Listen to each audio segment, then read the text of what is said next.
सुप्रभात बच्चों। आज हम आप सब जैसी ही एक निडर और साहसी बच्ची की कहानी पढ़ने जा रहे हैं जिसका नाम है साहसी सलोनी।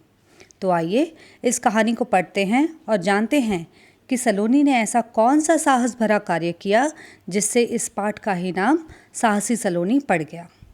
आओ पढ़ें। जंगल के पास वाले गांव में सलोनी अपनी माँ के साथ रहती थी। सलोनी की माँ मिट्टी के बर्तन और मूर्तियाँ बनाती थी।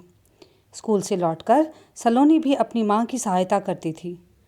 उसे मूर्तियों को रंगने में बड़ा आनंद आता था। आनंद यानी खुशी होती थी। सप्ताह में एक दिन सलोनी की माँ मूर्तियाँ लेकर शहर जाती थी। गांव में अधिकतर कारीगर और दस्तकार रहते थे। बच्चों, दस्तकार उन्हें कहते हैं जो हाथों से काम करते हैं, जैसे शिल्पकार जो हाथों से मिट्टी के खिलौने वगैरह बनाते हैं। उनका शहर आना जाना लगा रहता था। वे सभी जंगल के रास्ते से ही जाते थे, क्योंकि जंगल के रास्ते से शहर पहुंचने में बहुत कम समय लगता था। एक दिन रात के समय अचानक जंगल की ओर से घंटा बजने की आवाज़ आने लगी। घंटा यानी बेल, तो काफ़ी तेज़ बेल की आवाज़ आने लगी। गांव वाले नींद से उठकर बैठ गए। सब हैरान थे कि जंगल में घंटा कौन बजा रहा है। किसी को कुछ समझ न आया। अगले दिन दोपहर में भी कुछ घंटे की आवाज़ें सुनाई दी। रात को घंटे की आवाज़ बड़ी स्पष्ट सुनाई देने लगी। स्पष्ट यानी क्लियर, एकदम साफ सुनाई देने लगी। गांव वाले डर गए। एक व्यक्ति बोला, जंगल में अवश्य कोई भूत आ गया है। घंटा बजने की आवाज़ अक्सर सुनाई देने लगी। जंगल में भूत होने की बात सबके मन में बैठ गई। सबके मन में बैठ गई यानी सबने इस बात पर विश्वास कर लिया, यकीन कर लिया कि हाँ, जंगल में कोई भूत रहता है। किसी ने हिम्मत नहीं की कि जंगल में जाकर पता लगाए। धीरे धीरे लोगों ने भूत के डर से जंगल में जाना बंद कर दिया। सलोनी की माँ भी जंगल से मिट्टी लेने जाने में घबराने लगी। लेकिन सलोनी एक समझदार, निडर और साहसी लड़की थी। उसे भूतों में बिल्कुल विश्वास नहीं था। विश्वास यानी बिल्कुल यकीन नहीं था कि कोई भूत जैसी कोई चीज़ होती है। उसने गांव वालों को समझाया कि भूत ऊत कुछ नहीं होते, लेकिन किसी ने उसकी बातों पर ध्यान नहीं दिया। जंगल के बाहर से चक्कर लगाकर शहर जाने में गांव वालों को कठिनाई होने लगी। कठिनाई यानी मुश्किल होने लगी, क्योंकि वो रास्ता काफ़ी लंबा था। उनके काम धंधे पर भी असर पड़ने लगा।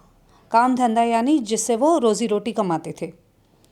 एक दिन सलोनी की माँ की तबीयत ठीक नहीं थी। सलोनी ने कहा, माँ, आज मैं मूर्तियाँ लेकर शहर चली जाती हूँ।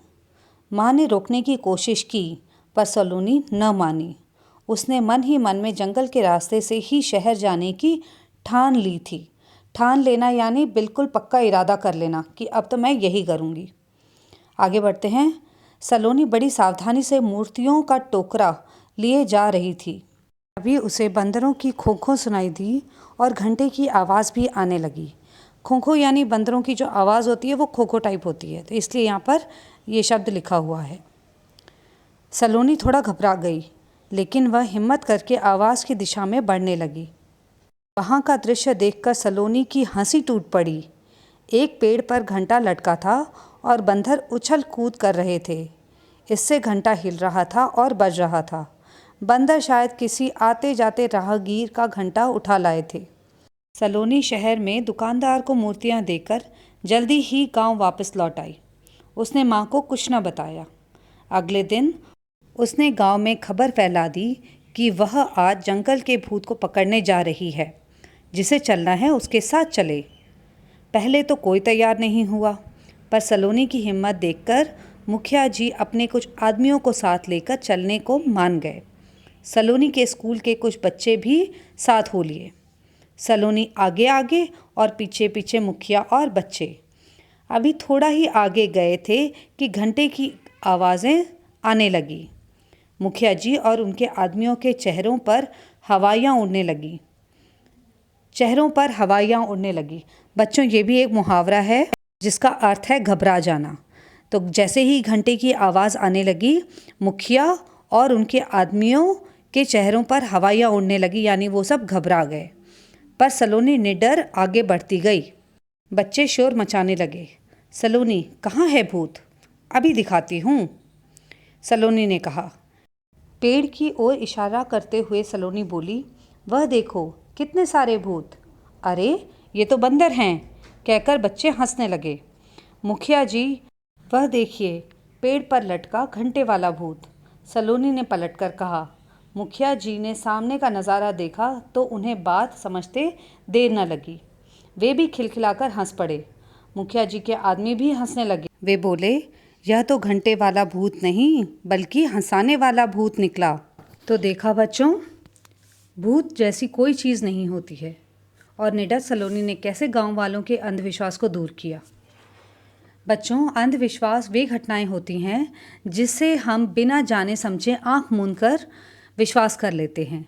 जैसे कि गांव वालों ने बिना पता किए ही यह समझ लिया कि जंगल में भूत रहता है और वो ही घंटा बजा रहा है। तो बच्चों, इस मज़ेदार कहानी के बाद आइए इस पाठ के प्रश्न उत्तर भी कर लेते हैं। पहला प्रश्न, मौखिक। सलोनी की माँ क्या करती थी? सलोनी की माँ मिट्टी के बर्तन और मूर्तियाँ बनाती थी। सलोनी माँ की क्या मदद करती थी? उत्तर, सलोनी मूर्तियाँ रंगने में माँ की मदद करती थी। प्रश्न ग, गांव के लोग जंगल के रास्ते से शहर क्यों जाते थे? उत्तर, जंगल के रास्ते से शहर जाने में बहुत कम समय लगता था, इसलिए गांव के लोग जंगल के रास्ते से ही शहर जाते थे। प्रश्न घ, लोगों ने जंगल में जाना क्यों बंद कर दिया? उत्तर, लोगों ने भूत के डर से जंगल में जाना बंद कर दिया। प्रश्न अंग, घंटे वाला भूत कौन था? उत्तर, घंटे वाला भूत बंदर था। आगे बढ़ते हैं लिखित प्रश्न। प्रश्न 1, सही उत्तर के सामने टिक का निशान लगाओ। प्रश्न क, सलोनी को क्या करना अच्छा लगता था? मूर्तियाँ बनाना, मूर्तियाँ रंगना, बर्तन बनाना। तो हम सब जानते हैं सलोनी को मूर्तियाँ रंगना अच्छा लगता था। ख, गांव में अधिकतर कौन लोग रहते थे? दस्तकार, फिल्मकार या संगीतकार? फिल्मकार वो होते हैं जो फिल्म बनाते हैं, संगीतकार संगीत लिखते हैं या गाते हैं, और दस्तकार जो हाथों का काम करते हैं, जैसे मिट्टी के बर्तन बनाना, इस तरह के काम। तो हम सब जानते हैं गांव में अधिकतर दस्तकार रहते थे। प्रश्न ग, सलोनी को मूर्तियां लेकर शहर क्यों जाना पड़ा? उसे देखना था, उसे भूत का पता लगाना था, या उसकी माँ की तबीयत ठीक न थी? तो हम सबको पता है सलोनी को मूर्तियाँ लेकर शहर जाना पड़ा क्योंकि उसकी माँ की तबीयत ठीक नहीं थी। घ, गांव वाले कैसे व्यक्ति थे? निडर, समझदार या अंधविश्वासी? तो हम सब जानते हैं गांव वाले अंधविश्वासी थे क्योंकि उन्हें लगा कि जंगल में कोई भूत है जो घंटा बजा रहा है। प्रश्न 2, सोचो और लिखो। प्रश्न क, इस कहानी का कोई और शीर्षक लिखो। यह शीर्षक तुमने क्यों रखा? तो शीर्षक यानी टाइटल। आपको इस कहानी को साहसी सलोनी के अलावा कोई और टाइटल देना है और ये बताना है कि आपने ये टाइटल क्यों रखा। जैसे आप रख सकते हो घंटे वाला भूत, या ऐसे ही कोई और टाइटल रखो और उसके बारे में बताओ कि आपने यह टाइटल या शीर्षक क्यों चुना है। प्रश्न ख, सलोनी के बारे में 3 वाक्य लिखो। तो सलोनी के बारे में 3 वाक्य हैं, जैसे सलोनी एक साहसी और निडर लड़की थी, स्कूल से लौटकर सलोनी अपनी माँ की सहायता करती थी, और तीसरा वाक्य, सलोनी को मूर्तियाँ रंगने में बड़ा आनंद आता था। इसी तरीके से आप अपने भी वाक्य बना सकते हैं बच्चों। अगला प्रश्न, भाषा से। प्रश्न 1, समझो और लिखो। अब बच्चों यहाँ पे देखिए बंदर, बंदर को 2 तरीके से लिखा हुआ है, एक बिंदी लगा के और एक आधा न लिख के। तो बिंदी का भी जो साउंड होता है वो आधा न का साउंड होता है। तो आप बंदर को 2 तरीके से लिख सकते हैं, एक ऊपर ब के ऊपर बिंदी लगा के और एक ब के बाद आधा न, दर, बंदर।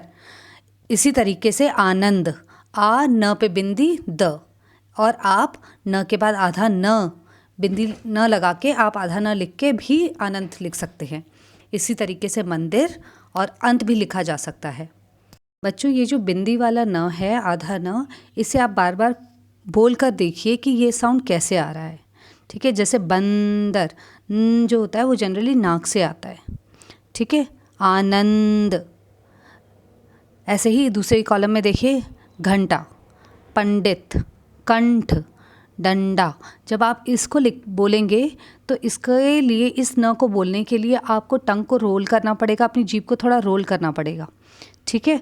तो ये जो न का साउंड होता है ये ण का आधा साउंड होता है, ठीक है। तो घंटा ऊपर बिंदी की जगह पे ण का आधा लिखेंगे। ऐसे ही पंडित, कंठ और डंडा के लिए भी लिखेंगे। प्रश्न 2, समझो और बोल बोल कर पढ़ो।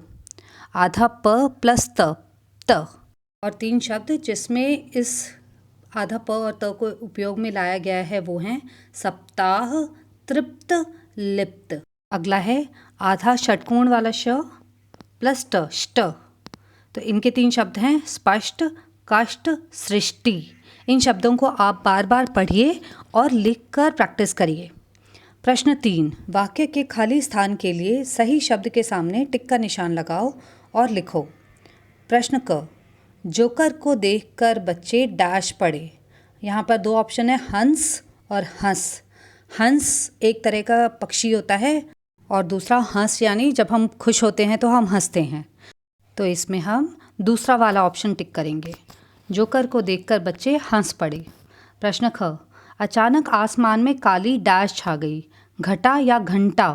तो घटा यानी बादल, तो काले बादल छा गए, तो पहला वाला ऑप्शन सही रहेगा। ग, आप डैश जा रहे हैं। कहा, कहाँ? कहा यानी कहना, स्पीक, और कहाँ यानी किधर, तो आप कहाँ जा रहे हैं, दूसरा वाला ऑप्शन यहाँ पे सही रहेगा। प्रश्न घ, लंगूर की डैश लंबी होती है। पूछ या पूंछ? पूंछ लंबी होती है, सेकंड वाला ऑप्शन सही है यहाँ पर। प्रश्न 4, उल्टे अर्थ वाले शब्द चुनकर लिखो। अब यहाँ पर हेल्प बॉक्स दिया हुआ है, हेल्प बॉक्स में से उल्टे अर्थ वाले शब्द आप चुनकर लिखेंगे। जैसे कठिनाई यानी मुश्किल, इसका उत्तर है सरलता। बढ़ना, घटना, थोड़ा, अधिक, निडर, डरपोक, अगला, पिछला, बाहर, अंदर। प्रश्न 5, इन्हें क्या कहते हैं लिखो। अब यहाँ पर अनेक शब्दों के लिए एक शब्द देना है। हाथ के काम करने वाला, तो हाथ के काम करने वाले को हम दस्तकार कहते हैं। मूर्ति बनाने वाला, मूर्तिकार। मिट्टी के बर्तन बनाने वाला, कुम्हार। जो डरता ना हो, निडर। अब करने की बारी। सलोनी या गांव वालों में से तुम्हें कौन अच्छा लगा और क्यों, अपने साथियों को बताओ। आपको इन सारे जो कैरेक्टर्स हैं इस कहानी में, उनमें से आपको कौन सा कैरेक्टर पसंद आया उसके बारे में आप अपने फ्रेंड्स के साथ डिस्कस करेंगे। प्रश्न ख, क्या तुम भूत से डरते हो? अपने साथ बीती कोई ऐसी घटना सुनाओ जब तुम डर गए हो। तो बच्चों, ये आप अपने फ्रेंड्स के साथ डिस्कस करेंगे। जैसे कई बारी बत्ती चली जाती है, लाइट चली जाती है, अंधेरा हो जाता है तो हम डर जाते हैं। तो इस तरह की बातें आप अपने फ्रेंड्स के साथ करिए कि आप कब डर गए थे। प्रश्न ग, बाल पत्रिकाओं से साहसी बच्चों की कहानियाँ पढ़ो और कक्षा में सुनाओ। प्रश्न घ, क्या सचमुच भूत होते हैं, कक्षा में चर्चा करो। चलो बच्चों, इस तरह से यह पाठ समाप्त हुआ। अगर आपको कोई प्रश्न में दिक्कत आती है तो आप कमेंट बॉक्स में अपना प्रश्न लिख सकते हैं, मैं उसे सुलझाने की पूरी कोशिश करूँगी। ऑल द बेस्ट बच्चों।